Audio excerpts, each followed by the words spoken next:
Bonjour et bienvenue chez DigiSchool. Je suis Vanessa Brossard, votre professeure d'histoire-géographie, et aujourd'hui nous allons aborder les régimes totalitaires et plus principalement le régime totalitaire stalinien.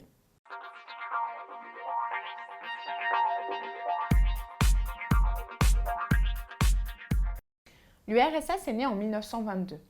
Elle a été fondée par Lénine, qui est l'artisan de la révolution russe d'octobre 1917. Lénine meurt. C'est Staline qui arrive au pouvoir en 1924. Il est seul à la tête de l'URSS puisqu'il se débarrasse de tous les compagnons de Lénine, notamment Trotsky. Il met en place une économie étatisée, c'est-à-dire que l'économie est planifiée et l'État la contrôle, grâce à un plan quinquennal, c'est-à-dire un plan en 5 ans, qui prévoit les progrès de l'économie. Par ailleurs, ce plan propose la collectivisation des terres et des moyens de production, c'est-à-dire la mise en commun des machines, des terres, du bétail, etc. etc. Naît alors des sovkhozes et des kolkhozes, qui sont des fermes d'État, où les fermiers travaillent ensemble.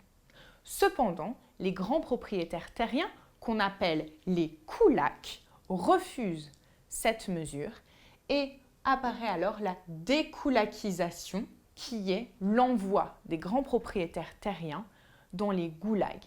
C'est-à-dire que ces hommes sont envoyés dans des camps de travail parce qu'ils refusent la politique de Staline. Par ailleurs, Staline met en place une propagande très acérée.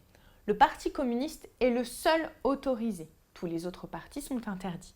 Par ailleurs, elle met en place un culte de la personnalité. Staline est appelé le petit père du peuple et utilise les grands cinéastes russes, notamment, pour le glorifier. Pour éviter de contre-pouvoir, Staline met en place la terreur. Il vise d'abord les koulaks, les grands propriétaires terriens, mais également les cadres du parti, les anciens camarades de Lénine, etc., etc. Petit à petit, toutes les personnes peuvent être mises en danger. Cette terreur passe par plusieurs moyens. La première, c'est la déportation. Les hommes sont déportés en Sibérie dans des camps de travail où les conditions de vie sont atroces. Ces camps de travail sont appelés les goulags. Par ailleurs, des procès se développent, comme les grands procès de Moscou entre 1937 et 1938, qui condamnent un grand nombre de l'intelligentsia russe.